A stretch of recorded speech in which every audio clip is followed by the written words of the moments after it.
Blog Talk Radio.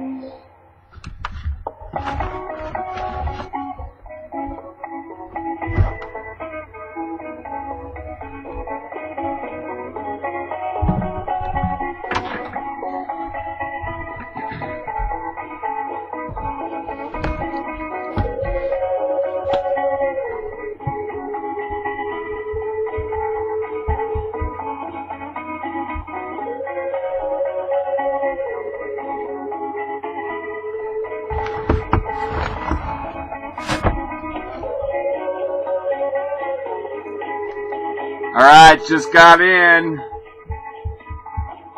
A little late. Excuse me.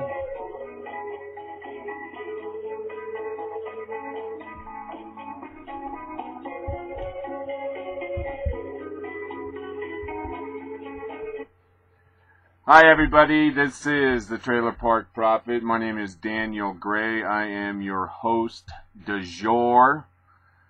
Here on Blog Talk Radio, broadcasting live from beautiful downtown overcast Crestone, Colorado. It's been cold today. Me and the Barker went for a ride, or rather a walk today. It was chilly the whole time. I got a new winter coat, so I had an opportunity to wear my brand new winter coat. Always like to buy out of season. I tend to get better buys and save money over the long run. Today is the day after April Fools. And I wanted to bring up a story with you that I thought was kind of interesting that happened here in Crestone, Colorado, where I live. I first moved to Crestone, Colorado back in 1996. And I'm going to tell you the whole Crestone story on Friday. Maybe not this Friday, but one of these Fridays during the Friday Local Friday program. But at any rate, we had an election yesterday in Crestone. There were 4 seats open on the Crestone Board of Trustees. There's 6 Board of Trustees in Crestone.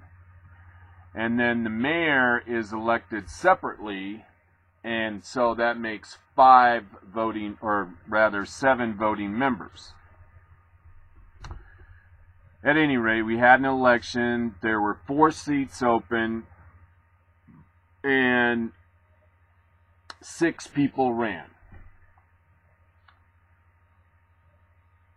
And I went and I voted, and I only voted for 2, the 2 that didn't get elected.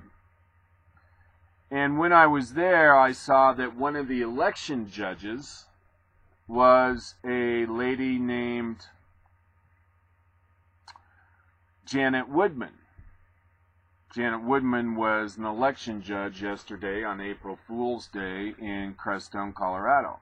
Well, Janet Woodman is a really nice person, but she has a conflict of interest because Janet Woodman is the number 2 person at the local newspaper, the Crestone Eagle. And 2 or 3 of the 6 people that were running for those 4 vacant seats in Crestone actually write articles for the Crestone Eagle newspaper. And so I thought it was a profound conflict of interest. I was really kind of surprised, really. And of course, if you asked them about it, they would say, well, you know, we're always objective. And it's a small town. You can't get people to fill these positions. That's their standard off-the-rack sort of explanation. Excuse. Progressive, socialist, relativism. Everything is relative. And this particular election, maybe nothing went awry. It was a clear victory for the 4 people that won, and they were the establishment candidates. there wouldn't even have been an election had these two people that I supported, Fred Bowder and Jack, young guy named Jack, whose last name escapes me, Jack Ward. These two were not establishment status candidates, and Jack got 10 votes and Fred Bowder got 8 votes in this election, and the rest of the 4 candidates got around 30 votes each. And the irony about this election, though, is that the Crestone Eagle, the local newspaper, didn't report on the election at all. In other words, the Crestone Eagle didn't do a story on the upcoming municipal election in Crestone, Colorado. Even though the editor of the Crestone Eagle is one of the holdover Board of Trustee members on the Crestone Board of Trustees, Kiz and Lakai. And it's bewildering, can't say that word right now, bewildering why the local newspaper wouldn't do a feature story on an upcoming political election. Doesn't that seem unusual to you? No, generally a newspaper will sponsor a debate for the candidates to talk about the issues, and we do have a lot of issues here in Crestone to talk about. We got homelessness, we have a lot of repairs, there might be a brand new 800,000 public works project going on. There's always a discussion of whether or not Crestone is going to try and annex this big huge area called the Baca. I mean, there's stuff to talk about, but no Crestone Eagle sponsored debate for the candidates. No real mention of the election except listed, it may have been listed in What's Up segment, you know, of events going on in the community, but no feature article about the candidates. I mean, generally a newspaper goes and interviews the respective candidates and puts their pictures and answers in the newspaper, but not in Crestone. Not in Crestone. And it's just an amazing thing. And I think really what you have in Crestone, Colorado here is the absolute example, the absolute, I'm trying to think of the right term, the absolute form of government for a progressive socialist status. I mean, what we have incubating here in Crestone, Colorado is exactly what the Democrats would want to have in Washington, D.C. And we have a story today to exemplify exactly how it is that what the progressive socialist statists want is a government news agency where the only thing that comes out to the public is approved by the government, because that's kind of what's going on in Crestone. The government of Crestone is run by the editor of the Crestone Eagle newspaper, basically. I mean, she doesn't run like, I can't imagine exactly, it's hard for me to try to describe what's going on rather than to just give you what is going on in Crestone. And if it's going on here, it's going on in Gunnison, and it's going on in your hometown too. And what I mean by what's going on is this connection between the leadership elite and the political actors and the local media, the local Dead Tree News. And I have a feeling that here in Crestone, they're way ahead of the curve. Way ahead of the curve. Now let's go back over that. So in Crestone now, you have 6 Board of Trustee members. One of them is the editor of the local newspaper, the Crestone Eagle, and 3 other ones, 3 other Board of Trustees in Crestone are writers for the Crestone paper. That just blows my mind. And everyone in town just stands for it. No one will stand up against the power clique. We'll call them the power clique for this discussion. No one dare stand up to the power clique because it'll wind up hurting them economically. They won't get that job. They won't get that contract. Their kids might even get hassled in school. This is a situation that we call, the group I call the power clique. That's hegemony.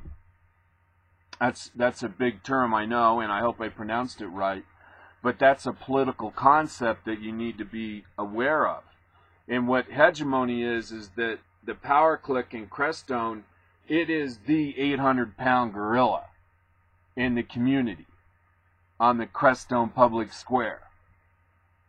And it's, and the power clique probably, or I know, is everywhere. In every community, in every town, every city, there's a power clique. And there's cliques within cliques, and cliques overlap. I'm not trying to lay this out like a paint by numbers, but it's all part of the psychology of people that want to be in power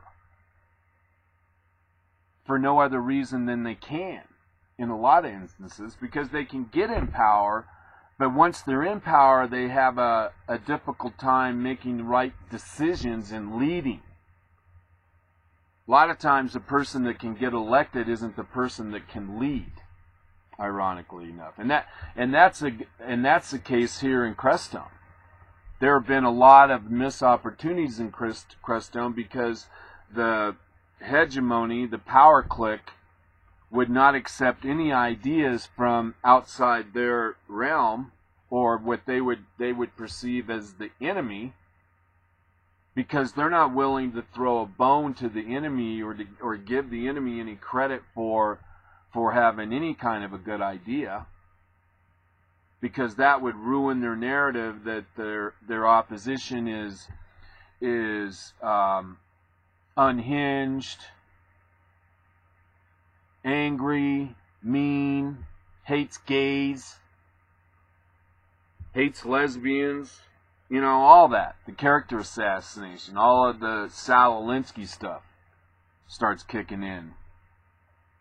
But in this microcosm of Crestone of only 150 people, and that would be like the full-time residency in the summer, 150 people, it doesn't take a lot to control the town. Like in the election yesterday on April Fool's Day, the most votes anyone got, and you could vote for 4 people because there's 4 seats open and there's 6 candidates. And the most any person got for votes was 32. That was the most you could get because only 32 people voted. So all those 32 people know each other. And all those 32 people could be co-opted by one email. They get one email from Kizan Lakai, the editor of the newspaper, who used to be the mayor of Crestone too at the very same time. Can you imagine that? Being so convinced you're right, that you're the editor and the mayor of a town. Now she's only on the board of trustees. But all Kizan has to do is send an email out to 40 people that here's the candidates that she's going to be supporting, and those people are going to vote however Kizan is going to vote. And another aspect of how this is kind of nefarious and interesting to study from afar is you look at the Crestone Eagle and you see all these names of people who write articles and get paid, most of them, from what I'm told, even if they're not paid. It gives these people a standing in Crestone that the other people that aren't published don't have. It makes them relevant. They're a published writer. And they'll sell their soul to make sure their article is in the Crestone Eagle every month. And I'm looking, I should pick the Eagle up here real quick. Here, hang on. I got the new edition.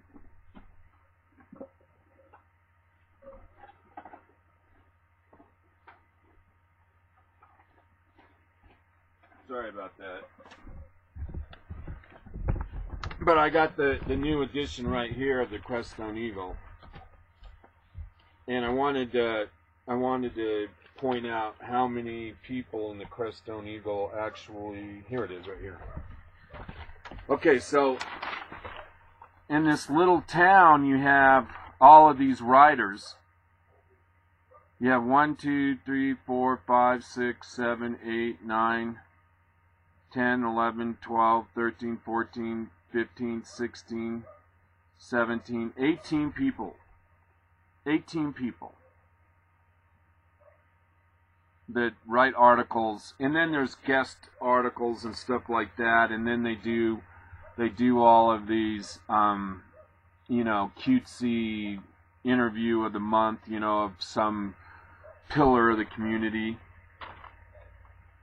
And I'm trying to think here, the people that just got elected, let's see here, I don't see their names right now. And the thing is, their names aren't on here right now. But I know they're regular contributors to the newspaper. They've actually shortened this list. Oh, the photo editor, Diane Barstow, she just got reelected. She's the photo editor for the Crestone Eagle. And there's one Eric, I can't see his name right now, but I know he's a regular writer. But there was no, I don't even know who this guy is that just got elected. I'm probably just missing his name. But none of these 6 candidates wrote a letter to the editor. And here's the paper here. Here's the Crestone Eagle. I mean, a beautiful picture there. I wish you could see it. It's of a Rocky Mountain goat nanny and kid.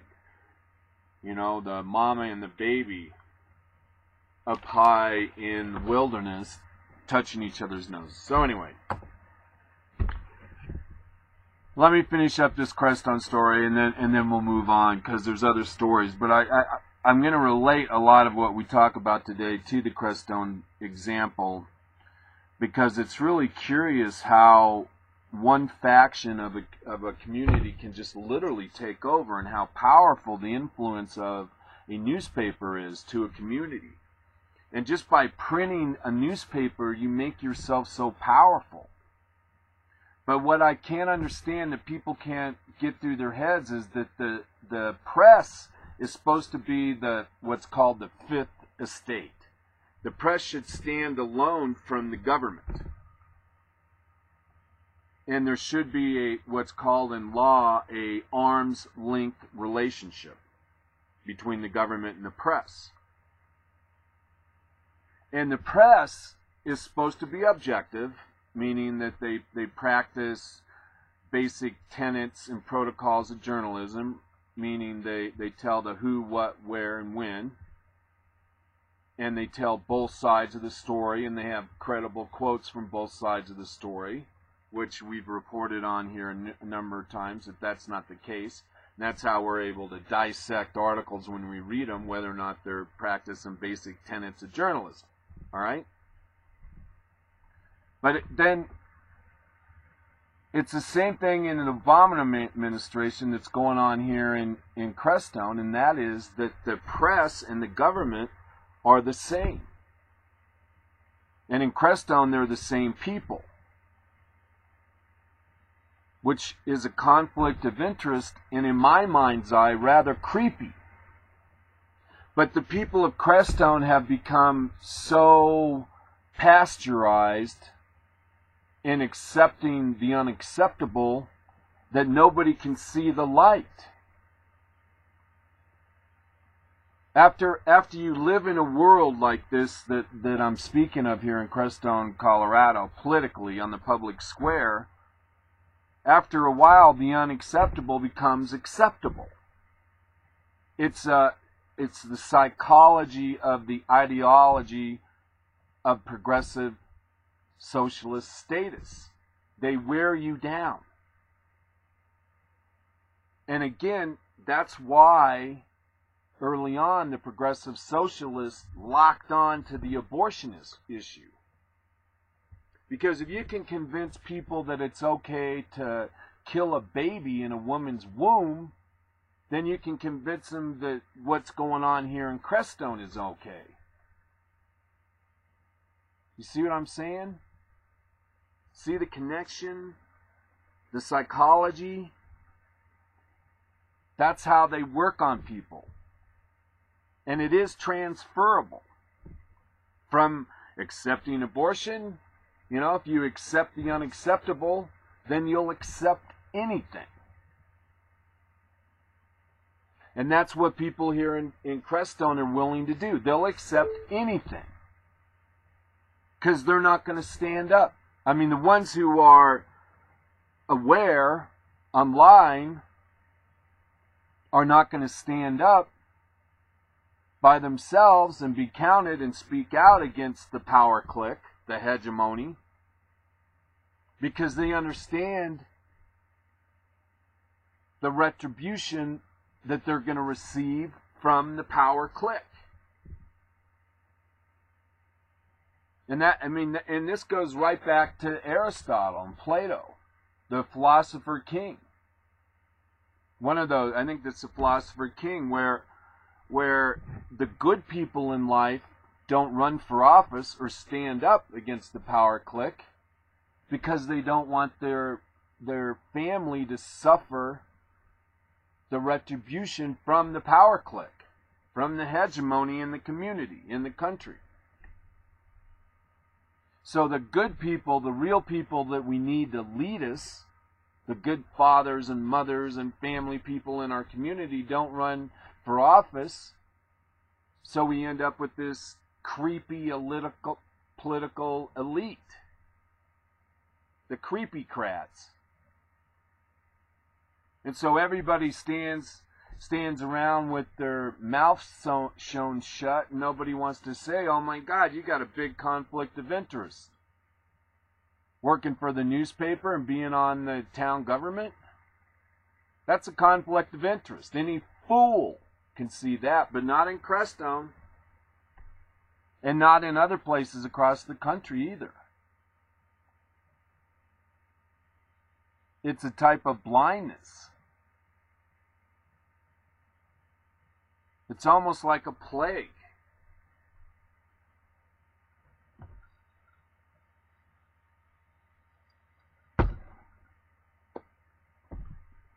All politics is local.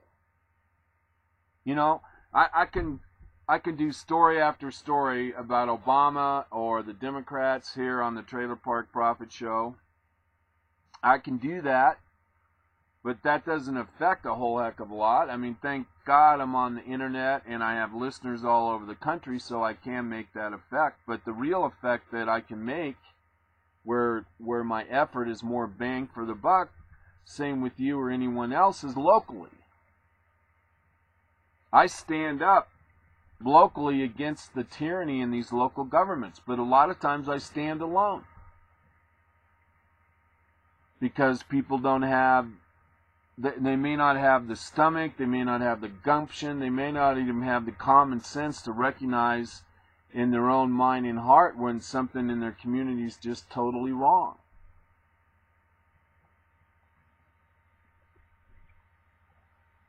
Alright, I gotta get going. Moving on. Hump Day with the Prophet. Oh my God, I really had some problems at the beginning of the show. Sorry about that. I was 7 minutes late. And it was all my fault. Nothing to do with Blog Talk Radio. It was all the Prophet. I was rattled too. I couldn't find one of my code numbers and I'm rifling around. I gotta have that code number written on my camera maybe. Okay. Okay, leading story today. In case you didn't hear, the Supreme Court was ruling on whether or not Citizens United, that whole deal with the Campaign Finance Act back, the McCain-Feingold Campaign Finance Act back in the 90s, put all these restrictions on the amount of money that wealthy donors could donate to political candidates or political parties. Citizens United.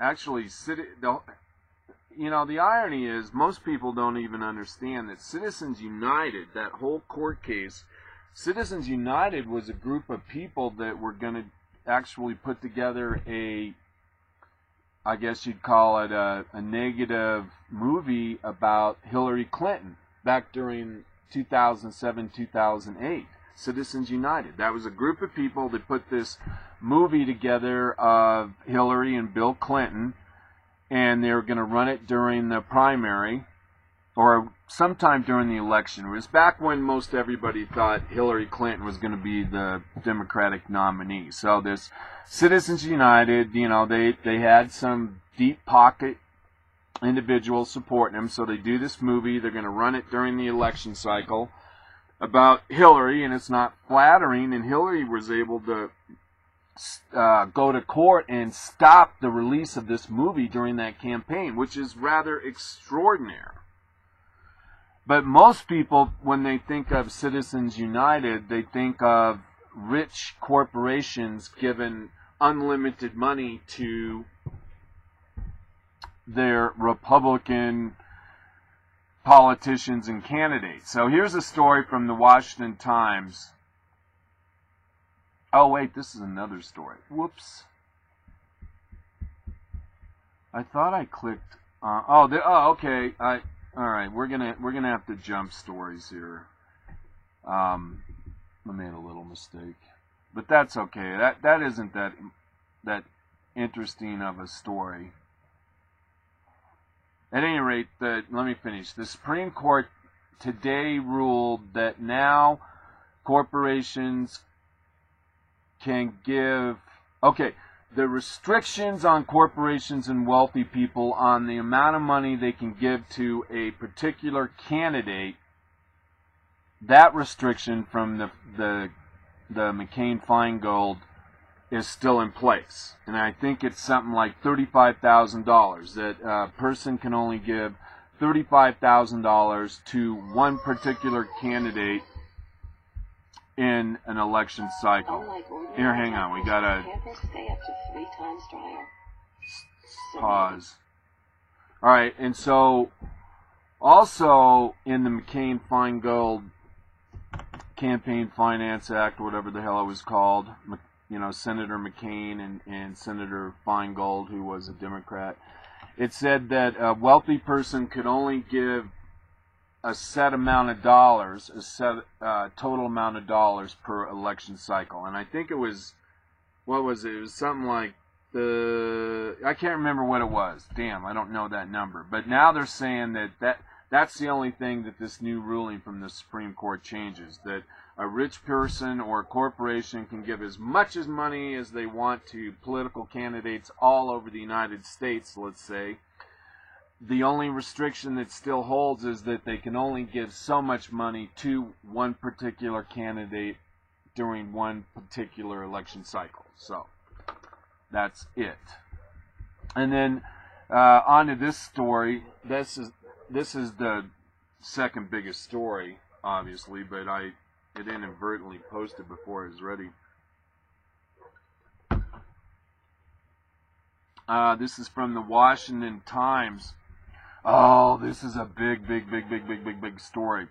CIA officer confirmed no protest before misleading Benghazi account given.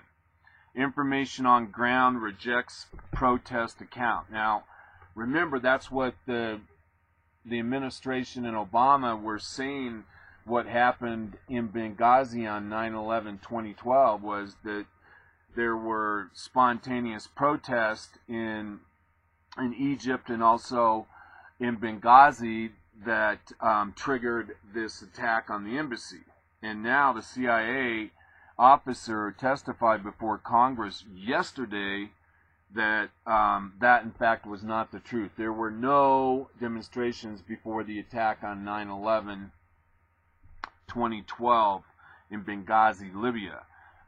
Again, here's an article here by Guy Taylor, Washington Times. Before the Obama administration gave an inaccurate narrative on the national television that the Benghazi attacks grew from anti-American protest, the CIA station chief in Libya pointedly told his superiors in Washington that no such demonstration occurred. Documents and interviews with current and former intelligence officials show.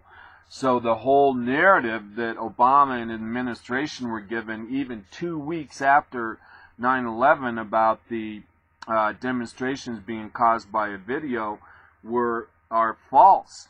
I mean, this is a major scandal, my fellow lovers of liberty.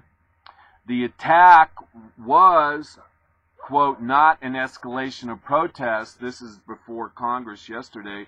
The station chief wrote to the then deputy CIA director Michael J. Morrell in an email dated September 15th, 2012, the day after, a few days after, a full day before the White House sent Susan E. Rice to several Sunday talk shows to disseminate talking points claiming that the Benghazi attack began as a protest over an anti-Islam video.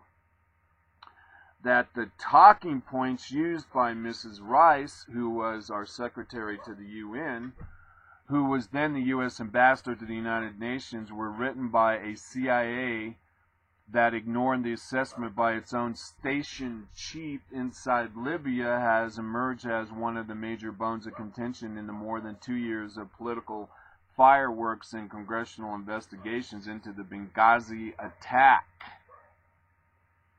And what has never been made public is whether Mr. Morrell and others at the CIA explicitly shared the station chief's assessment with the White House or State Department. Two former intelligence officials have told the Washington Times that this question likely will be answered at a Wednesday hearing of the House Permanent Select Committee on Intelligence, during which Mr. Morrell is scheduled to give his public testimony. And so this is really a big deal. This could be a turning point if the lamestream media decide to report on this story. But you know what? They're going to be just like Crestone and not even report on this story. I mean, if it isn't reported on by the lamestream media, then it's not news. Or those people in the lamestream media aren't going to report on this story. And for a lot of people, if it's not on TV, it's not news. See how diabolical this is? And if what this article says is true, the Washington Times, I mean, they're clearly refuting everything that Obama and his administration said in regards to the causes of what happened in Benghazi when 4 Americans were killed. And that, my friends, is a bigger scandal than putting taping devices, recording devices in the Democratic Watergate headquarters. No one died in Watergate. But I can promise you the press will probably do one story on this revelation that came out yesterday, and then they won't do any follow-up. There'll be no investigative reporting into this.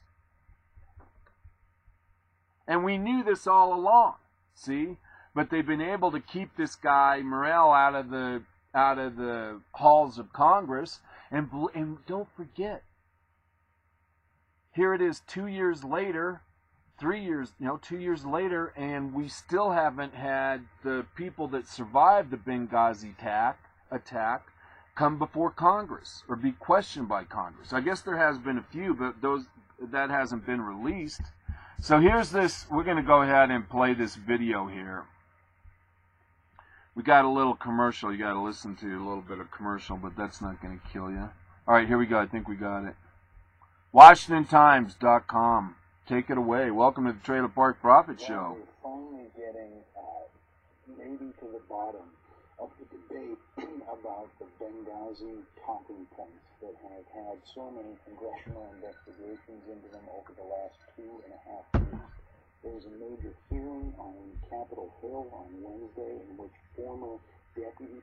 This is Guy Thomas, a reporter for the Washington Times. No, Guy Taylor, excuse me. That's who's talking right now. CIA Director Michael Morrell will be testifying And at the meat of this hearing, we are going to finally find out why it is that Mr. Morell did not share with the White House the assessment by CIA agents on the ground inside Libya at the time of the attack, that there had been no protest leading up to the attack. Why this is relevant is because the Obama administration, 5 days after the attack, pushed forward this narrative. 2 weeks. In fact, the attack had grown out of a spontaneous protest that was in response to an anti-Islam video. Well, we already know what he's going to say. And he could be saying it right now as we live and breathe. And I just feel in my heart this thing could blow apart, but it's not going to happen. It's not going to happen. The lamestream media is not going to do any reporting on anything that makes this administration look bad. It's not going to happen. Exactly how here in Crestone. They don't report on bad things. Or they don't report on things that make people, members of the power clique, look bad. And we'll watch this. All right? We'll see how this is handled on Friday. We'll talk about this again on Friday. Because by then we'll have an opportunity to look at the media and see how they responded to this. And this is probably the biggest story in America. 4 Americans died. We haven't lost a embassy or a what do you call him, a diplomat like this for a long time, an ambassador. And we lost an ambassador 2 years ago. That's a big deal. Okay,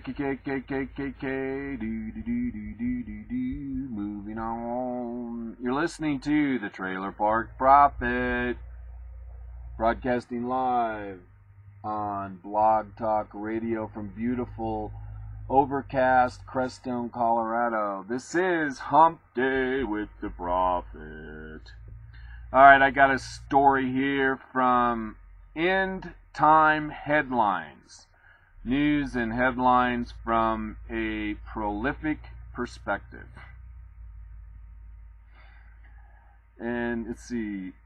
Interesting here, it says that the representative of the Russian Orthodox Church has told Russian Prime Minister Vladimir Putin this week of an urgent situation Christians are facing around the world in persecution hotspots, and has asked him to use his power to aid their situations.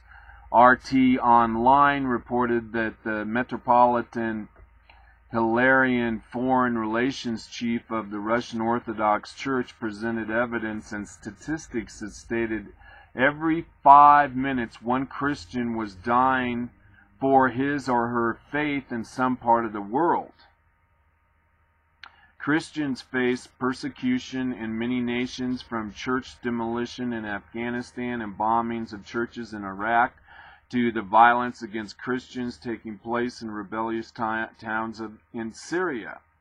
After delivering the facts, Metropolitan Hilarion asked Putin to make more protection and defense of Christianity around the globe, major part of his foreign policy. And we have every indication here at the Trailer Park Prophet newsroom that this is very much a big issue for President Putin. In fact, this actual publication, I think, is a little bit behind the times, because we've reported on Putin openly saying that he is going to defend Christianity around the world, and that Christianity is the only persecuted religion on planet Earth. I mean, we've done lots of quotes from Vladimir Putin saying something to that effect. So this source is, in my mind, not on it, but we're on it here at the Trailer Park Prophet. Oh, here's an interesting story. I put it up here because the headline was fascinating. And it's from the Blaze. If we have a video, we'll roll it. I don't know that I want to go through this. Oh wait, I actually read this. It's kind of an interesting story. I remember this attack. There was a armed attack by, I believe, I don't know, 10, 12 insurgents. It was in California. And let's see, on April 16, 2016, 6 men launched an attack on a critical power station in California. The attack consisted of hundreds of AK-47 rounds being unleashed on 10 large transformers. And it was, first called vandalism. But the former chairman of the Federal Energy Regulation Commission calls it the most significant incident of domestic terrorism involving the grid that has ever occurred. It has largely gone unreported, although the Blaze did cover it last September. Dr. Peter Vincent Pry tells the Blaze if it was a terrorist attack, the electric power industry and the media are almost certainly in error to describe it as a failed attack. Former CIA Director James Woolsey adds, without electricity, we aren't a civilization, and this is a major societal vulnerability. Ay, ay, ay. Well, 1 week ago, a former chairman of the Federal Energy Regulation Committee told the Wall Street Journal that the sabotage of a California transformer substation was the most significant incident of domestic terrorism involving the grid that has ever occurred. The words of warning ignited a flurry of reports across the nation about the potential terrorism dry run. The shocking details of the event: in the middle of the night, 6 men fired, blah, blah, blah, blah, blah. And here again, it hasn't become a story because the press has decided that it was vandalism, not terrorism. Just like the press decided what happened in Benghazi was because of an anti-Muslim video and not that of radical Islamists. And just like here in Crestone, Colorado, the blunders of the Clown Council in Crestone aren't news because the blunders are members and writers for the Crestone Eagle. Let's see, anything else here? At any rate, for most people, here's a actual video near San Jose, News Chopper 7. I'm trying to see exactly who these people are, but this is all in regards to this story we're talking about of a terrorist attack or a probing attack of a electric distribution facility infrastructure. Okay, take it away. Hello, you guys there? Yeah, here they come. We might have to listen to a little ad. I can't remember.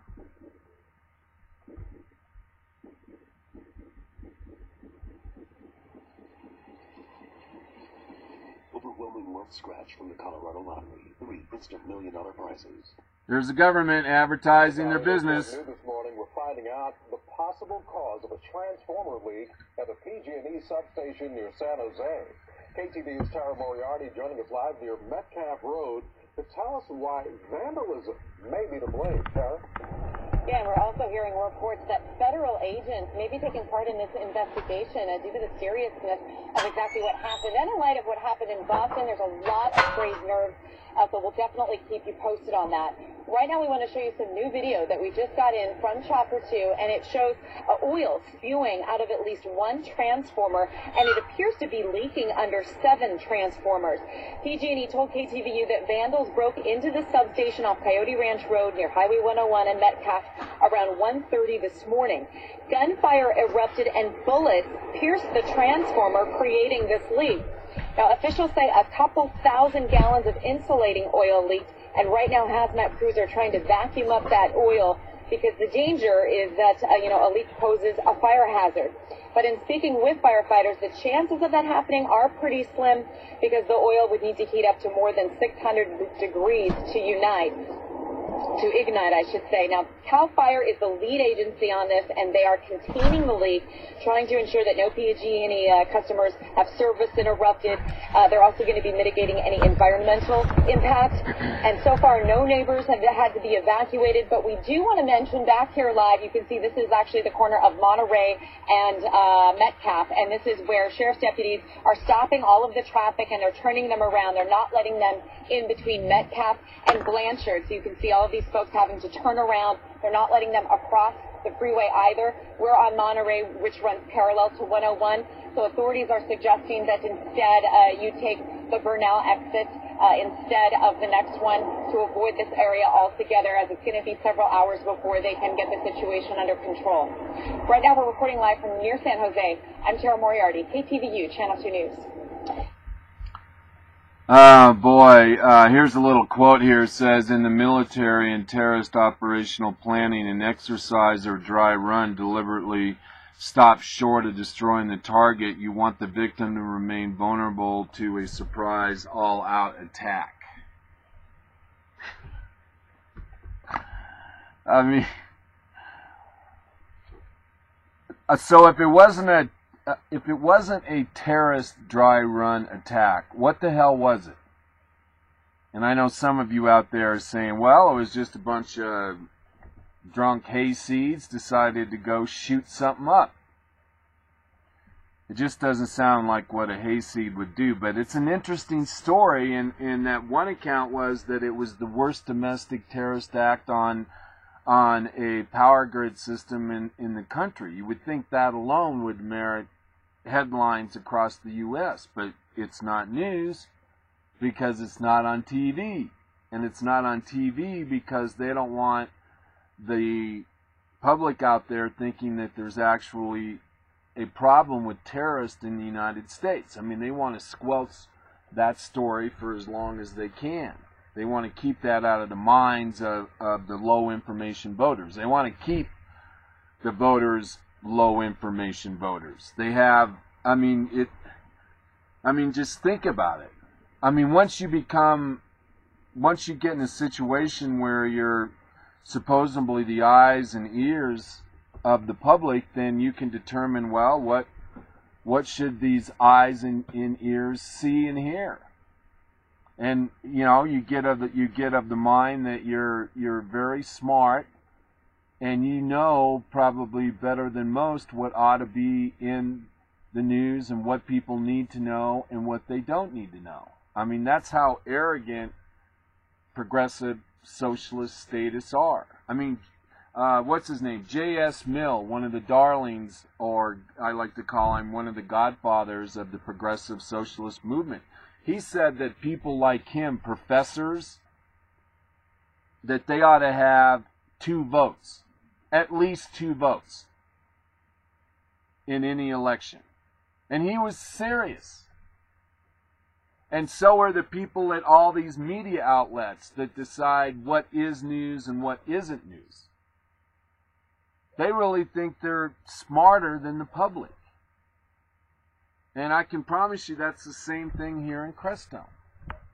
The editor of the newspaper, Kizan Lakai, lovely person, she feels like she is one of the most smartest people in town, maybe on the planet.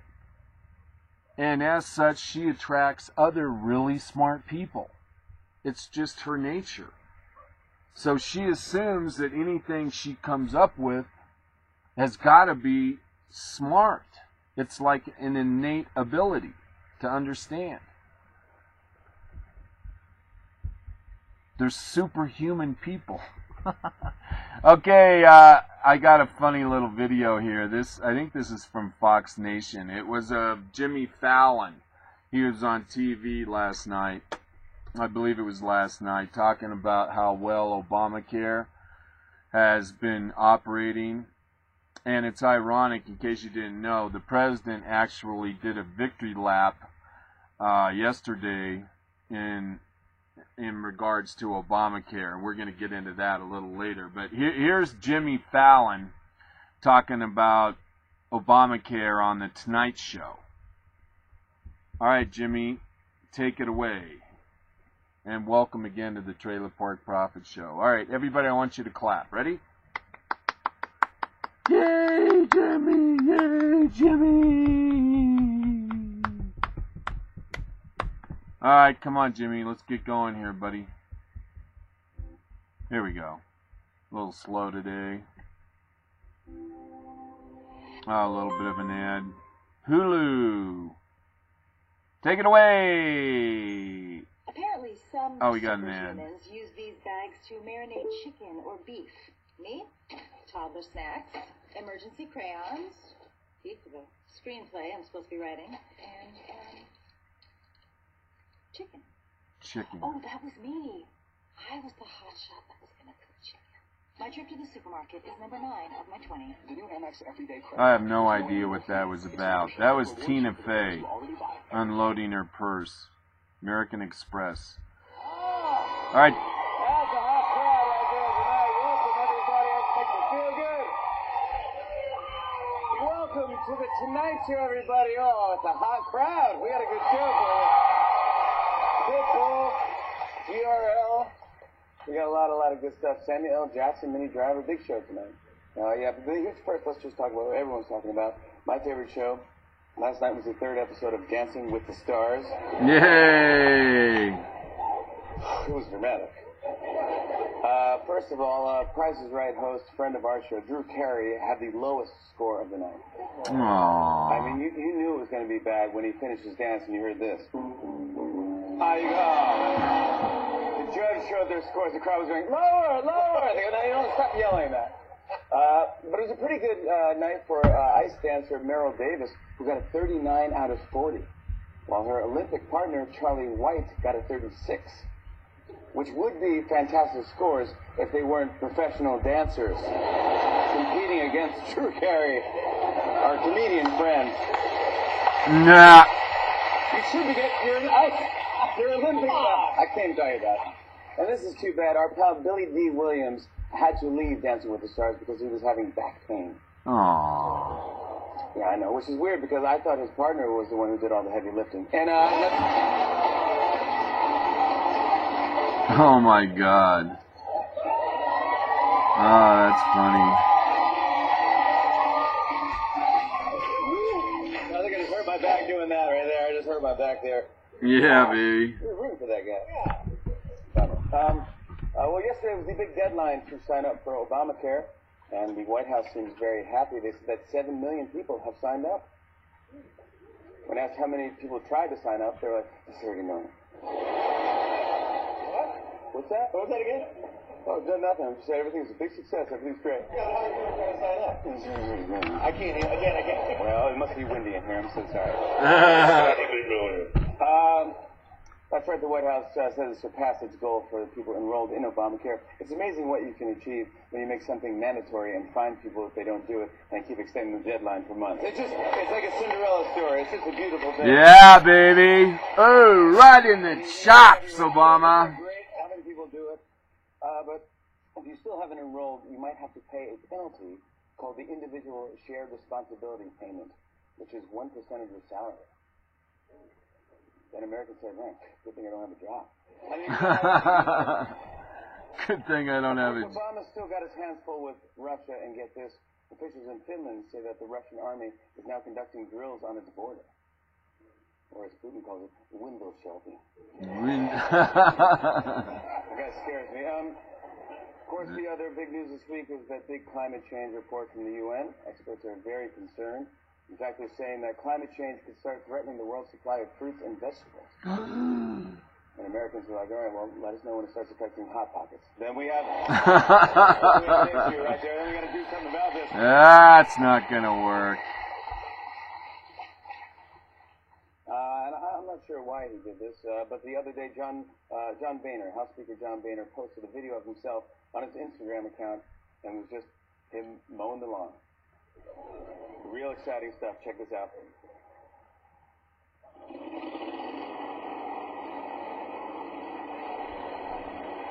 He's just doing normal things. It's kind of weird. I love green grass. Yeah, it gets his... Slow down, Buster. I said, whoa. That's what the internet was made for, right there. Can we do that first part? Can we see that one part again real quick? I love it. Like, look at his sneakers. Everyone has their lawn mowing sneakers. Yeah. You know those white sneakers that are like dyed green around the sneakers? My dad had as well. He had those white sneakers. Only when he was mowing the lawn. They dyed green around. Except my dad didn't dress like that when he mowed the lawn. My dad was shirtless. And he'd come back, and it would be so hot, he'd be sweaty, and I swear half his face was red. And I go, Dad, I think you had a stroke. Oh. And he'd be like, well, lawn mowed. And then pop open a beer. Very different guys. My dad and John Boehner.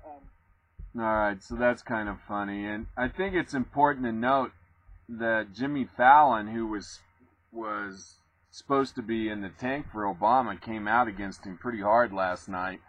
And there's been other monologues, too, Jimmy Fallon's done that have been critical of the Obama administration. And I can almost imagine the phone calls that Jimmy Fallon's office is getting from the White House West Wing. They don't like this kind of stuff. And it's going to make them really mad. And this president has a very thin skin, and he's gonna have some retribution for Jimmy Fallon. Something's going to happen to Jimmy Fallon. You watch. I mean, I'm not suggesting anything criminal, but he's definitely getting phone calls from the White House saying, hey, what's up with you? You need to tone it down. ObamaCare is working just fine. Don't be making fun of it. That's unpatriotic. First time in the history of mankind, or the first time in American history, people now have health coverage. These people are vicious. I mean, it's the same thing here in Crestone. If you come out against the power clique, they're going to hurt you economically. You're not going to get the contracts. You're going to lose your job. Your kids are going to suffer a little bit too. Oh, that's so-and-so's kid. The psychology of the progressive socialist ideology. Okay, this is kind of disturbing here. And I think this happened recently. It was in Kentucky. I have a film here, no sense to run it, from KTVL, CBS 10 News, from Medford's, so it's from Kentucky here. And what you have here is a mob of young teenagers, and I'm sorry I have to say this, they're obviously black. And it's at night, and like I said, it's in Kentucky, and the mother who got attacked says that the mob was 100 people, and that they attacked her, and her kids watched in horror. Comment the woman's thoughts on the situation. There needs to be better guidance for these kids around here. But 100 kids attacked this white family, and it's on a Shell Oil. It's obviously at a Shell Oil gas station. And right on this screen, I mean, I can play this. I don't know if you can hear anything or not, but I mean, right on the screen here, this one shot, there's like 15 kids under the lights. This is like something out of a movie. I've never seen anything like this before. It was around 8 p.m. Saturday when Viola Leffler says she and her family were attacked at this intersection. And I mean, it's really, I mean, it looks like 100 kids. There's 50 kids. There's a lot of kids. And they're all going towards this mother and her children. And yeah, I couldn't imagine how scary it is. But what's really scary, maybe we should see if there's a full video. I'd like to see that. But here's the question that you have to ask yourself. And that is that there are 100 kids, black kids, that have decided to go out and attack some white people. All right, now that's conspiracy to commit a felony. And how in the world do you get 100 kids on the same page to go out and commit a criminal act? So, kind of new here, but I've noticed a trend.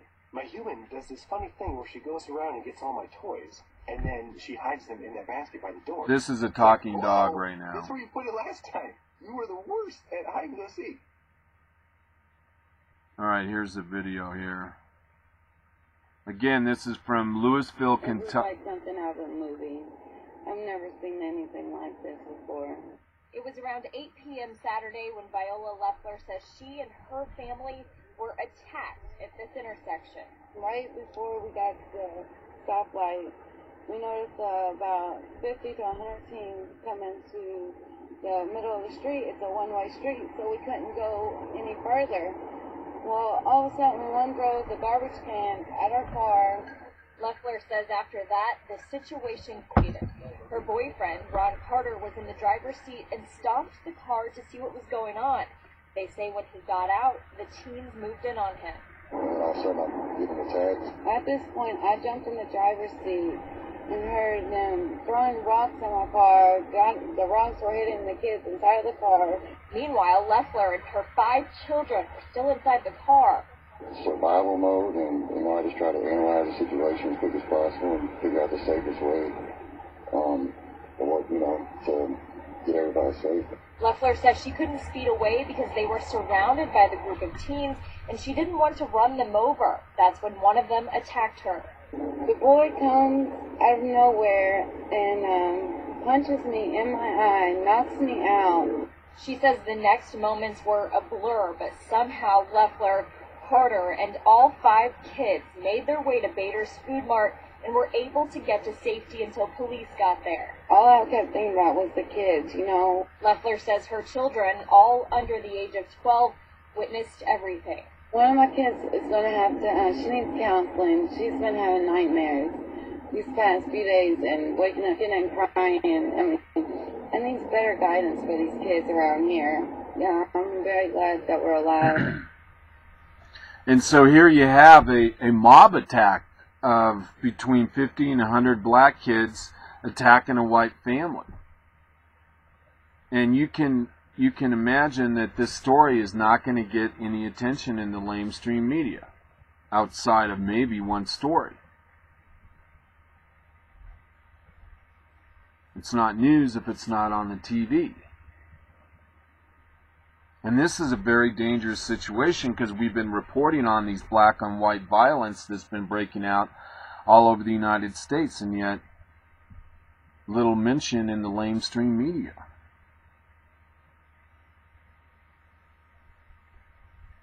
Because they don't want the story of black kids attacking white people known by a majority of Americans. I mean, they obviously have a vested interest in lying by omission to the American people, because if this was 50 or 100 Tea Party members that beat up a black kid or beat up a hippie or beat up a professor, that would be the news 24/7 for 3 months. Everybody in America would know about this Tea Party mob beating up somebody. They know every intimate detail of all 50 to 100 people that were involved. They would make it a story. And one of these, I'm surprised it hasn't happened yet.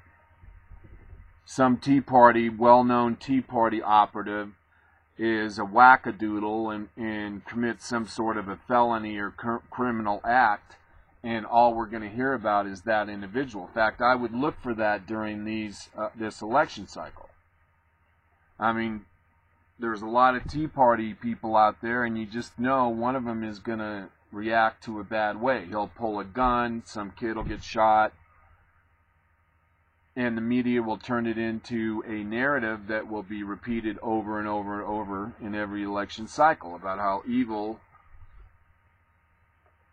But 50 to 100 black kids beating up a white family is not news.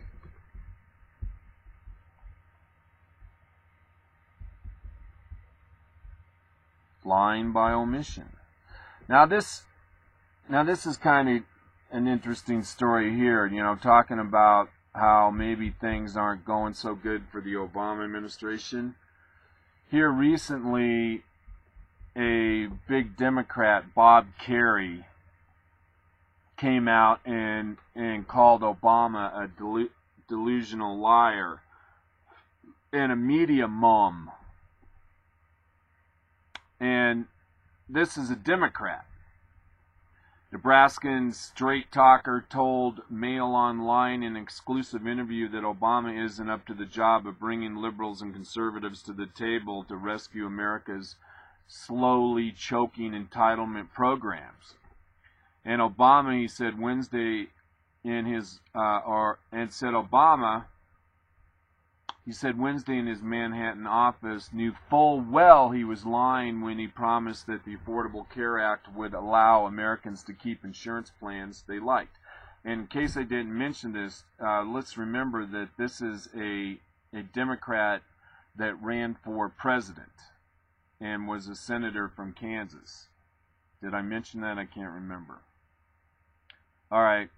He went on to say, and I'm speaking of Bob Kerrey here. Bob Kerrey ran for president. He was senator from Nebraska, excuse me. It says here, and he went on to say he had to know he was misleading the audience, Kerry said quietly, recalling the newly minted president's countless promises as Congress and the public debated his signature health care insurance overhaul. On the other hand, he may have said it so many times, he added, that the spell checker wasn't in the room. The spell checker, the fact checker, somebody who says, "Excuse me, Mr. President, but I hope you know this." Obama's infamous 4 Pinocchio pledges, Kerry explained, never stood a chance of being fulfilled because there was 1 million people out there with policies that for one reason or another run short of the minimum standard. I mean, they bought something cheaper. The worst lie Democrats told, and remember, this is a Democrat, Kerry, U.S. Senator. The worst lie Democrats told ObamaCare, Kerry reasoned, is not if you want to keep your health care plan. The worst one is everybody deserves high-quality, affordable health care. Excuse me. I don't know if you've heard about the bell curve, he snarked.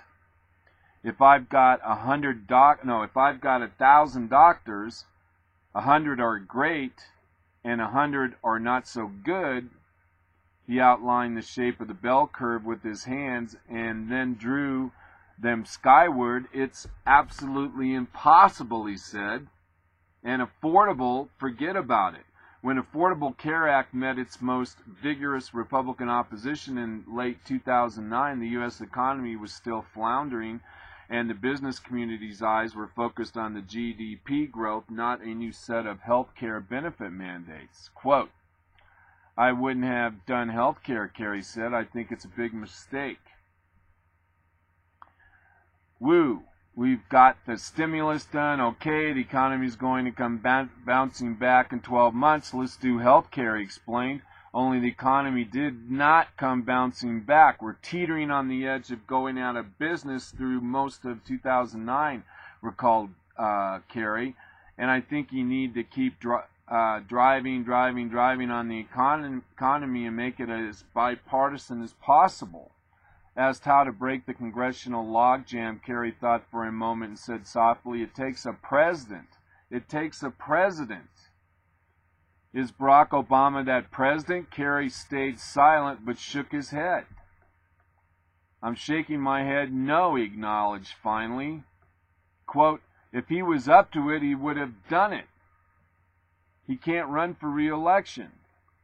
Another of Obama's failings, according to Kerry, is an inflated sense of Americans' appetite for programs to correct what the White House calls income inequality through new taxes and other income-shifting initiatives that transfer wealth from the rich to the poor.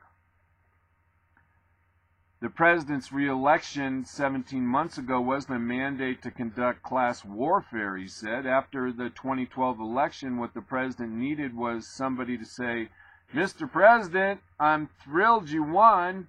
You stand for all the things I support, but honestly, you won this election because you suck less than Romney." And let's remember, if 4 million Republicans hadn't stayed home in the last presidential election, we would have had a Republican in the White House. Americans, Kerry believes, lost patience equally with the GOP in the White House during the kabuki theater of fiscal cliff Congressional Super Committee, budget sequester, and intense partial government shutdown. Well, I mean, it was designed to be Kabuki Palace. Let's see. But anyway, it's a big deal because Kerry is a big-time Democrat, and he came out in this article, and here he called Obama delusional. Wait, I might have missed the delusional line. Sorry, I got to get the. Did I mention Kerry saying delusional? Let's see here. Got to make sure. I think I did. All right. Well, at any rate, all you need to know is that the senator from Nebraska, Kerry, called President Obama delusional. Oh, listen, says Obama isn't the first president to make the kind of miscalculation. Kerry calls it self-delusion while in office. He joked that geneticists will one day find a base pair of genes that predisposes people to deception, the liar gene. Oh my God. And he predicted half seriously that they will find another base pair which say that politicians have 25% more capacity for, you call it lying, I call it self-delusion. Oh my God, that's a freaking kick right in Barack Obama's crotch. My fellow lovers of liberty. Ouch! You can bet Bob Kerry's getting a call from the White House. Oh my God. Democratic Senator Bob Kerry calls Obama a delusional liar. He did it very skillfully, though. I like the way he did that. Glenn Beck says that it's inappropriate for the government to be selling children's books. Here recently, the Department of Agriculture put together a series of children's books and wanted all the various government entities to get them out to the schools and then out to the little kiddies. And Glenn Beck saying that, you know, this is really, as he says, a chilling piece of history to explain why governments should not be selling children's books to kids. I mean, it's kind of weird. In fact, we had one story, we don't have time to get to it, on Monday. Sorry I wasn't here Monday, by the way. And it was Michelle Obama had this little children's book about nutrition and the environment. And Glenn Beck was bringing up the fact that the Nazis did exactly the same thing back in the 20s and 30s. It's psychological propaganda, misinformation. And also, I should note, Rush Limbaugh announced today that his 2 children's books, one of them is on the New York Times bestseller list, #1, and then the second children's book that he put out there is #2 on the New York Times bestseller, or something like that. At any rate, the 2 books that Rush Limbaugh has written for children, I think they're called Rush Revere. Oh my God, Rush Revere and the Noble Patriots, something like that. But at any rate, the kids are eating them up. I mean, kids want to hear about good things. And I think that's part of the reason why school is such drudgery for children, is because they're constantly being told how rotten our country is and how bad the economy is and how bad Americans' history is and how the planet is being destroyed. I mean, these kids are hungry, I think, in a lot of instances for some positive information. And what better thing to be positive about than where you live? Oh, I wanted to do this on Monday. This is from the American Examiner. This is Barack Obama here recently complaining that his low poll numbers are because of racism. You know, maybe we already did another story like this. Oh, yeah. All right, we did this story. This was on the 20th. I thought this might be a new story. Oh, remember? It was in the New Yorker. And yeah, that's right.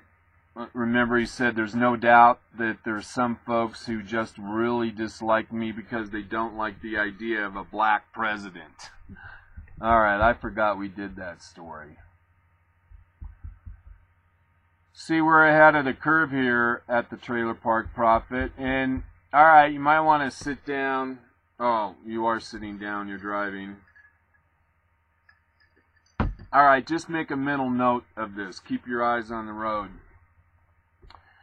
And I got this from Ann Dillard, and she wrote, do you know what happened on January 1, 2014? She says, allow me to enlighten. She says that the top income tax bracket went from 35% to 39.6%. The top income payroll tax went from 37.4% to 52.2%. Capital gains went from 15% to 28%. Dividends tax went from 15% to 39%. Now that's horrible. Now dividend tax, that's where a lot of people that are my generation, the baby boomers, are relying on for their retirement income. And you know, that's like 3 times. That's like almost a 99% increase. That's amazing. From granny and grandma. That's the money they count on to buy their walk-in tub. And here's the one. This is the most evil tax in the world. The estate tax, the inheritance tax, went from 0% to 55%. And this is the most alarming tax, because this will force families to have to decide what to do with their large tracts of land. Because no way in hell, if you inherit a 2,000 acre ranch, are you going to be able to pay the estate tax on that property? Now there's ways to shield it and all that, but you know, still, this tax is high, and it forces people to do all kinds of shelters and this, that, and the other thing. But a lot of times these estates get broke up. And, you know, I mean, Democrats are supposed to be the environmentalists, and if a big tract of land gets subdivided, then generally they're against subdivisions. It's part of what liberals hate. They hate that there's money willed to other people. They don't like that. You know, they want to redistribute this income. They want to take this 55% state tax and redistribute it. And I guess what's funny is I know so many liberals here in Crestone and in Crested Butte and Gunnison who are what we call trust funders, and they're living off the estate of their parents or uncle and whatnot, and yet they support candidates that are for this kind of abusive taxation. And Ann goes on to say, remember this fact, if you have money, the Democrats want it. She goes on to say these taxes were all passed only with Democratic votes. No Republicans voted for these taxes. No, also, all of these taxes were all passed under the Affordable Care Act, otherwise known as ObamaCare. Guess this is the change Obama promised in all of his campaign promises to tax hardworking American taxpayers to the point where they all have left is change. Scared yet? You should be very scared. Now, one fact I just want to put an asterisk by. I don't know that all of these tax increases were actually in ObamaCare. Now, that would be the kind of fact check that I would like to know. In fact, I'll write Ann and see if she can give us a source. I mean, this kind of information, this is dynamite. So we want to be extra sure that what I just said is true. So I'll get my homework done and find out if these numbers are correct. and whether or not they were in Obamacare. But remember, I told you, Obamacare was actually 5 different bills. A lot of people don't know that, but that's the fact, Jack. All right, let's see here. We're about at the last half-hour mark. Article here by Breitbart. It says here that Sheriff Joe says that he's the sheriff in Mariposa County in Arizona.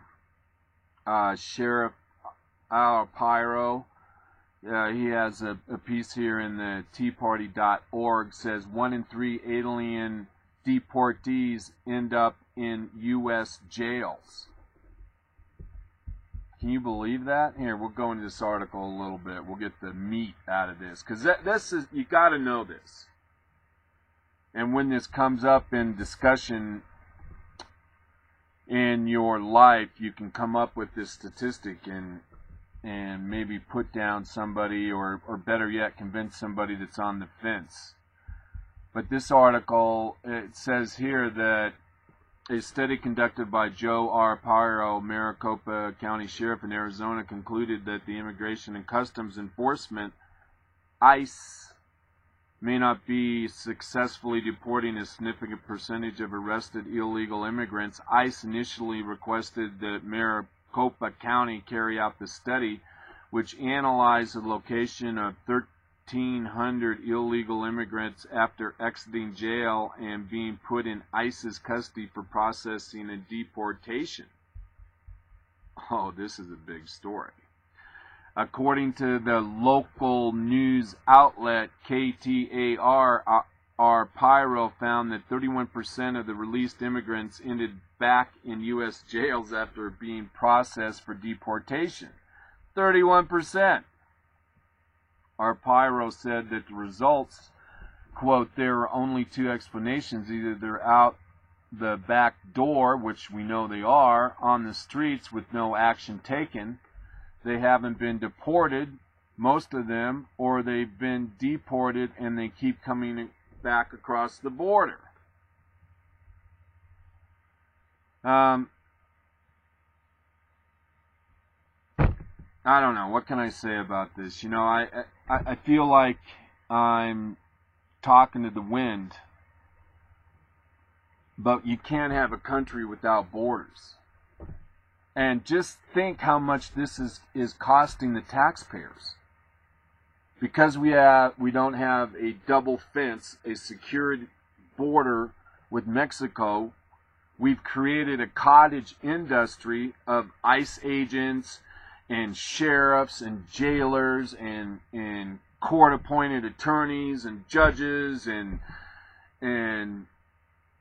translators and cultural interpreters. It's an industry built around illegal activity.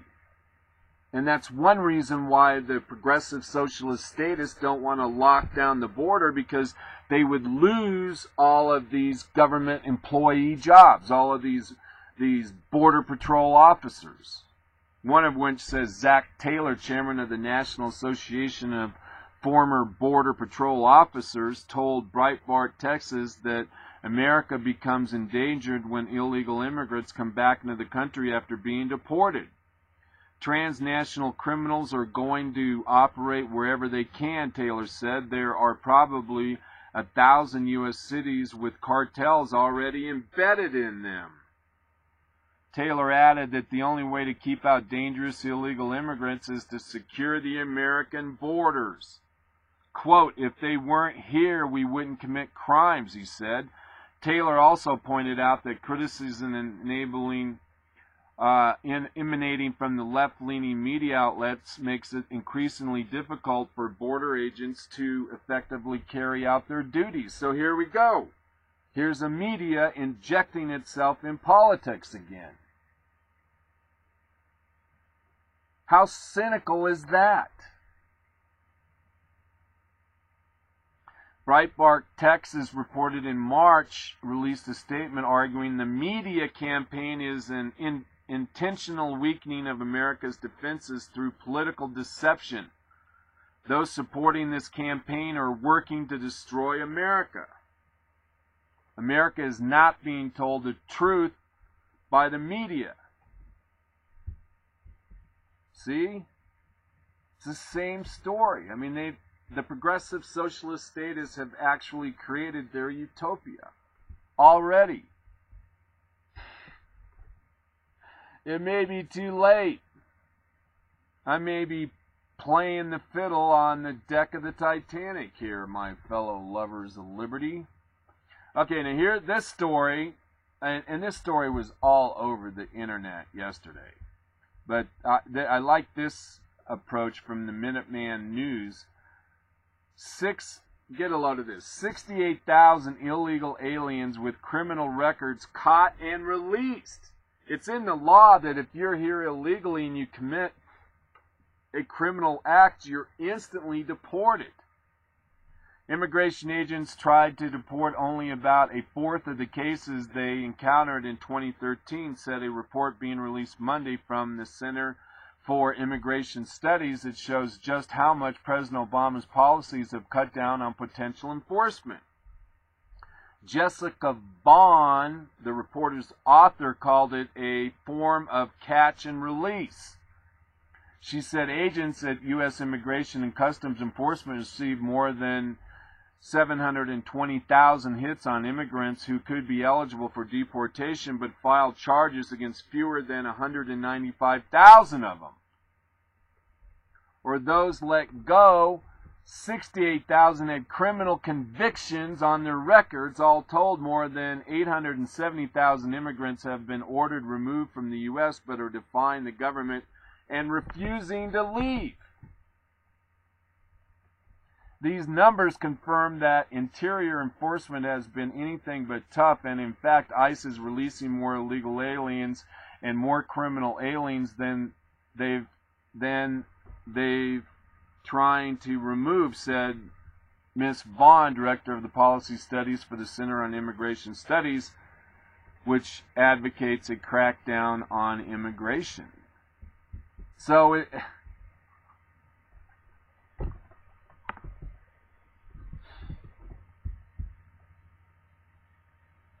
insanity.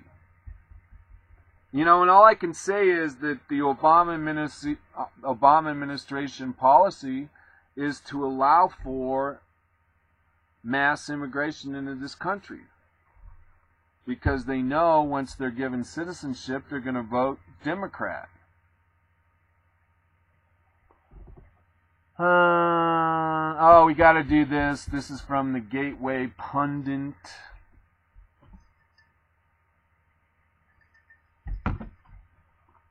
Article posted on Monday by Jim Hoff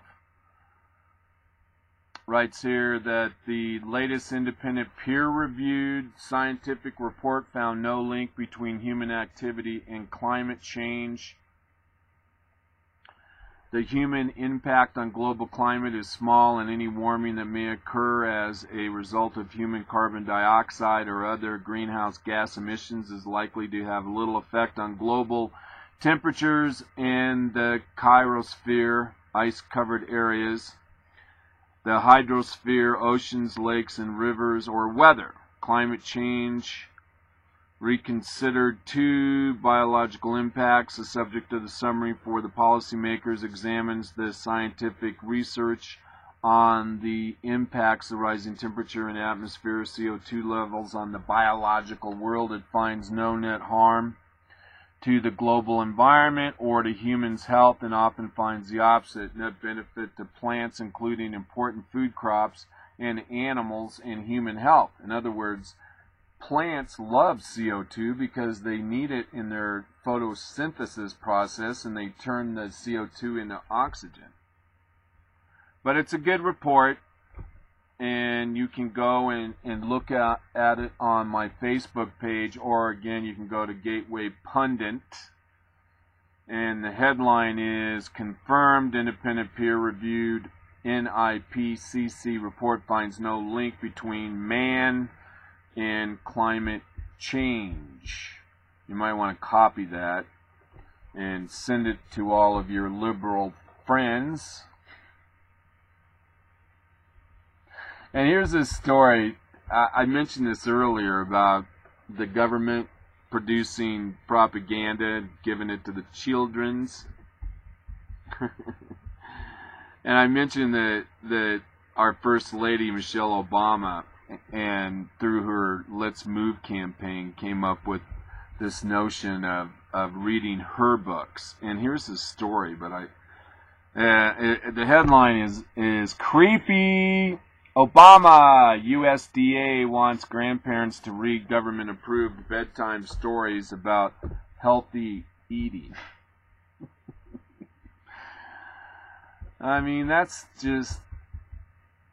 I don't want the government in my bedroom, and I don't want the government in my kitchen. Alright? Come on, you guys.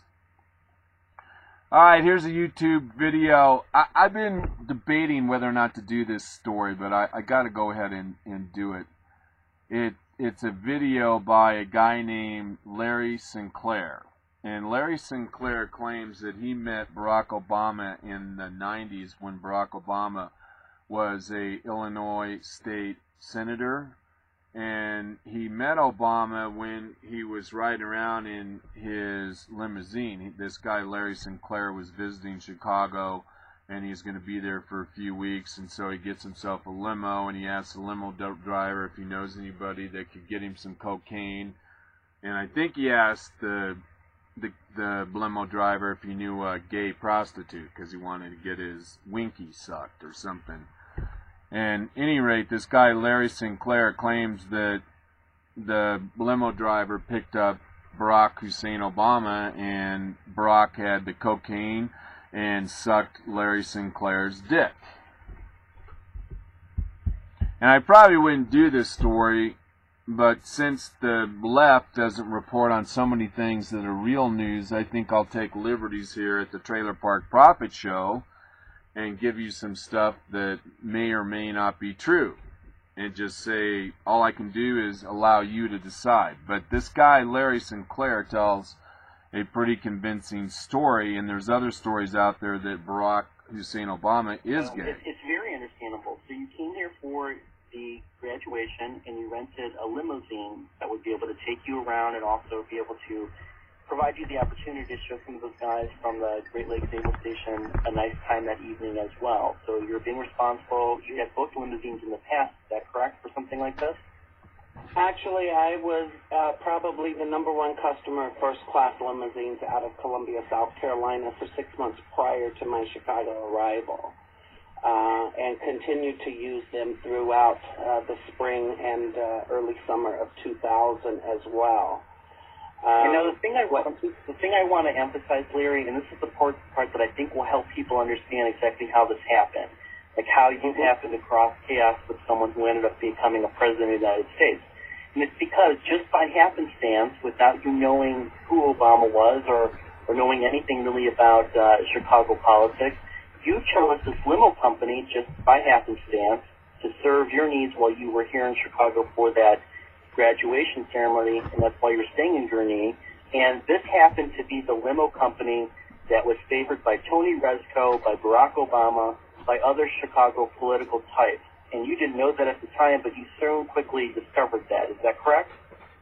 Actually, I discovered that in the summer of 2008, based on an investigation by a Bloomberg News reporter who had brought to my attention that he believed the difficulty in getting the limo driver to come forward was that their research had indicated that the driver and family members associated with Five Star Limousine were actually in hiding because they felt that they were soon to be indicted in the Rezko money laundering and what was it? Yeah. I mean, it was a very interesting tidbit that came out after the fact, one that was very well researched, and like I said, it was done by Bloomberg reporters out of D.C. that I had no personal relationship with whatsoever outside of simply meeting with them and answering questions at one time. And I think what people don't understand, I've heard a lot of questions and a lot of comments that, oh, well, how is this ugly, broke son of a bitch in a limo? And what people don't seem to understand is in 1999 and 2000, I was making probably more money in a matter of a week than most people were making in a year. And that's not to be bragging, it's just a statement of fact. And it was done illegally. I have never hidden from that fact. In fact, I was very open about it when I first went to the press with my allegations against Obama. Now, so you have a checkered past, and you admit that. And one of the things that Ben Smith said once upon a time, and Ben Smith is a writer for Politico, one of the things he said once upon a time is the reason that he would not write a story about you and the things that you were saying about Barack Obama is because you were uncredible. You were just an uncredible witness, that you were someone who should not be believed because of your past and all of these different things. And that's why, I bring that point to attention again, that these women who have come forward that Politico put out there and decided to attack Herman Cain and try to derail his presidential campaign, these women all have checkered pasts of their own. So why are those women allowed to be treated as credible and made the sources of political stories? And why is Ben Smith and his colleagues there at Politico.com, why are they treating them with such reverence when you were not treated for reverence just because you have a checkered past, the same as they do? Well, actually, Kevin, not only did Ben Smith make those statements, Ben Smith took it a step further. What Ben Smith did was took allegations that were made by individuals on the Internet who themselves were subjects of fraud investigations in Harris County, Texas, for defrauding piano customers out of over $1 million in piano sales for pianos that were never delivered. Not only did this individual portray himself to the Chicago Police Department in the spring of 2008 as being a reporter for the Drudge Report, trying to get information about an affidavit that I had provided to them, but it had continued to publish false statements accusing me of having a 27-year criminal rap sheet, of being confined to a locked psychiatric facility in 1999 when I alleged to have been in Chicago, despite the fact that my presence in Chicago was not only confirmed by a Tribune reporter, he had also spoken with Lee's family, his aunt and his grandmother, who were the first two that I went out. Which reporter was that? It was John Crutzen. He was out of the D.C. Bureau. He went to Duluth, Minnesota for 5 straight days to sit down and interview me nonstop. He was tricked by these, he was tricked by these same internet warriors by sending them emails claiming to be from different organizations, telling Mr. Crutzen that I had somehow given them information saying that he had said that the Tribune would not report the story out of fear of being called racist. I've never made that statement in reference to John Crutzen or the Chicago Tribune. There was a reporter for the Minneapolis-St. Paul Star-Tribune that had indeed made that statement at my Duluth, Minnesota apartment.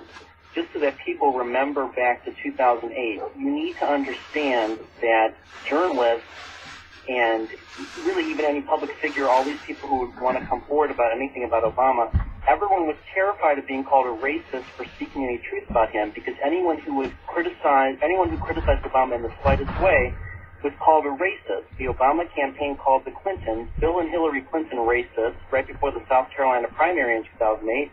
They called former vice presidential candidate Geraldine Ferraro a racist.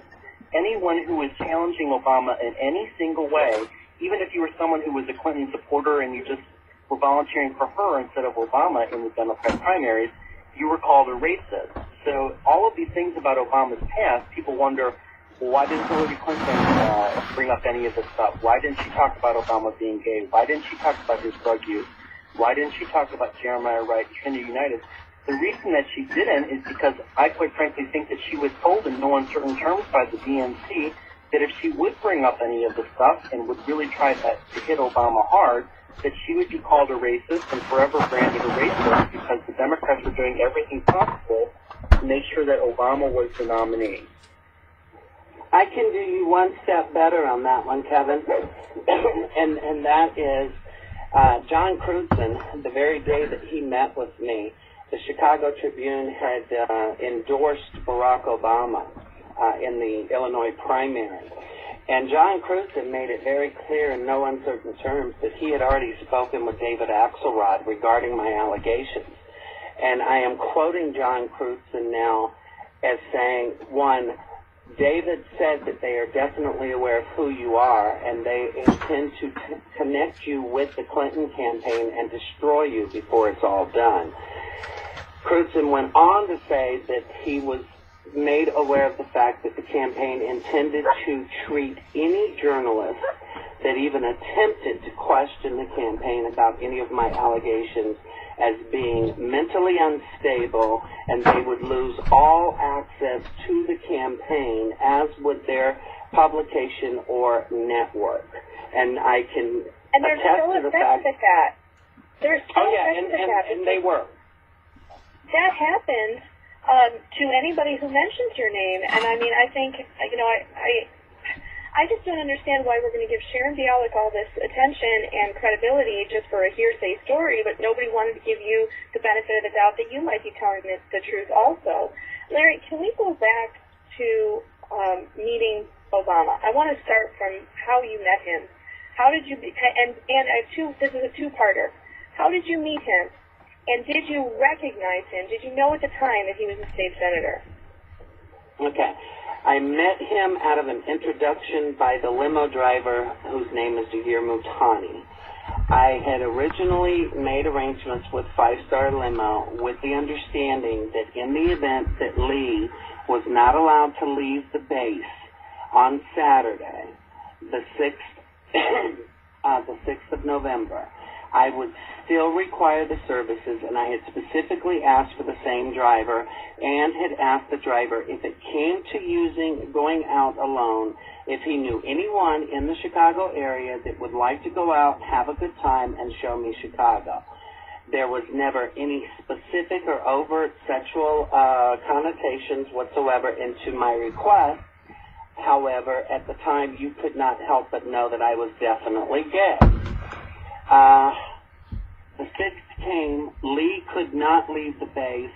I was picked up at the hotel as planned. The driver said that he did have a friend that he was going to drive me to meet. Drove into Chicago. He pulls in on the left-hand side of the street. By the time he opens the back door, there's Barack Obama standing outside the car and is introduced to me by name. Second part of the question, no, I absolutely had no idea that he was a state senator for Illinois or a politician in any way, shape, or form. And when did you discover that he was a senator? Honestly, when I was watching the 2004 Democratic Convention sitting in Tequila, Nayarit, Mexico, and I see this guy standing on the stage, and he's being heralded as the next great hope of the country. What was your thought when you saw that? What went through your head? It was funny. I had some friends that were sitting in there when we were talking, and I had actually told them in Spanish, I said that I had actually given this guy blowjobs, and to me it was more hysterically funny.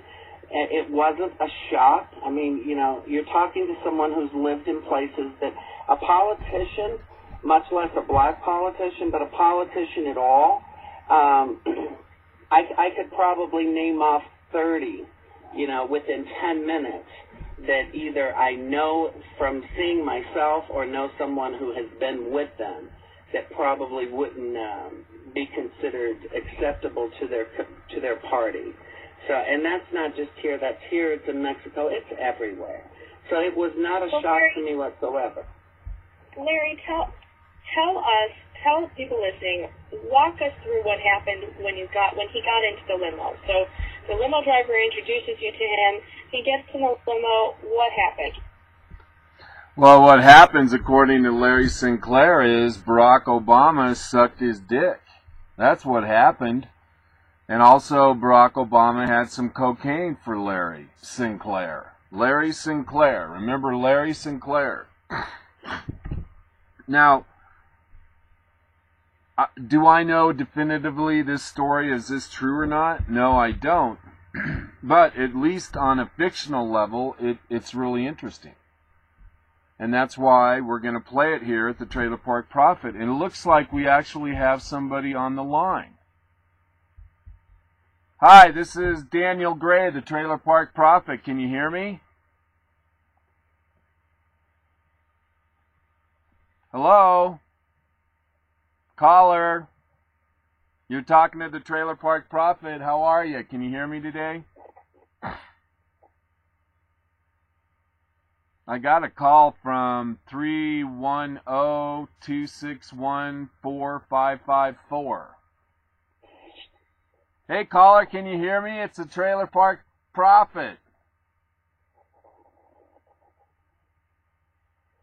Oh my God, he's probably been on hold for the whole show. He's probably been on hold, or she's been on hold for half hour. I haven't checked one time on whether or not we had callers. So this poor caller could have fallen asleep, may have had a stroke, hopefully not. Probably had enough time to meet someone, fall in love, and start a family. He's been on hold. She's been on hold. Caller, can you hear me? Trailer Park Prophet. Aw, that's too bad. All right, well, caller, if you want to chime in, we got another 8 minutes here at the Trailer Park Prophet, so if you probably called and then put his phone down and got involved with something. All right. I am so sorry, you guys. I know you want to get on and... All right, here is a quote. I got to do it. Stone Cold Liar. This is Barack Hussein Obama in 2009 said, no matter how we reform healthcare, we will keep this promise to you, the American people. If you like your doctor, you will be able to keep your doctor, period. If you like your healthcare plan, you'll be able to keep your healthcare plan, period. No one will take it away no matter what. Barack Hussein Obama, 2009. CIA, okay, we already did that story. No, we don't want to do that story. Oh, this is funny. It's got a picture of an angel with her head down on her arm, maybe grieving or involved with some very serious consternation. And the headline is, "What my guardian angel must look like at times." A little dismayed. Oh, okay, this is a good story. I stumbled into this story. It comes from Show Me Cannabis. Headline, decriminalization will impact budget. And basically what they're saying here is what I said earlier, that there's a lot of government jobs involved with the prosecution, incarceration of people involved with drugs, in this case cannabis, and this was in the Wall Street Journal.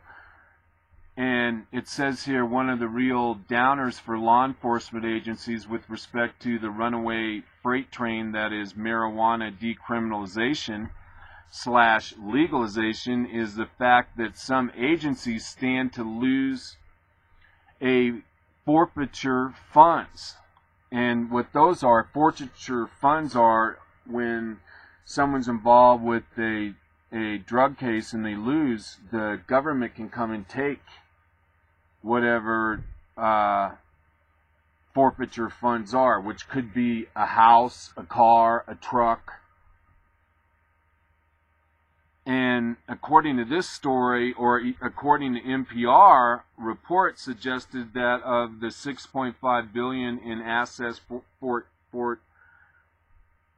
forfeitures in drug cases from 2002 and 2012, marijuana accounted for $1 billion. According to the Wall Street Journal, the 10 states that had the highest amounts of asset forfeitures processed by the U.S. government in the 10-year period stand to lose the most money from the marijuana-related forfeitures the Wall Street Journal estimates before. So California is going to lose 181 million, New York 101 million, Florida 80 million, Texas 64, Ohio 39, all the way down to Wisconsin's going to lose $24 billion a year in prosecutions they would have gotten as a reward forfeitures of properties of drug dealers. Now that's going to go down too, as well as all of the drug enforcement agents that were involved with all of those cases that, got to the point where the government got this property. So there's going to be a lot of government jobs lost because of the legalization of marijuana. Interesting, isn't it? And then all you got to do is think about, well, how does that apply to other laws? All right, that's it. We got a lot of other stories to do, but there's a little time, and I'm ready to get out of here. That was stressful start to the Trailer Park Profit Show. Again, thank you everyone for being here. Thank you to the caller. I'm glad everybody's here today. I'm glad you're somewhere today. We'll see you on Friday, Local Friday. We'll talk a little more about Crestone. Maybe I'll talk about Littleton, Colorado, and some personal experiences I had. Man, we'll talk about whatever is in the news and important. Something you may need to know. Thanks a lot for coming here. True citizen journalist Daniel Gray, the Trailer Park Prophet, signing off.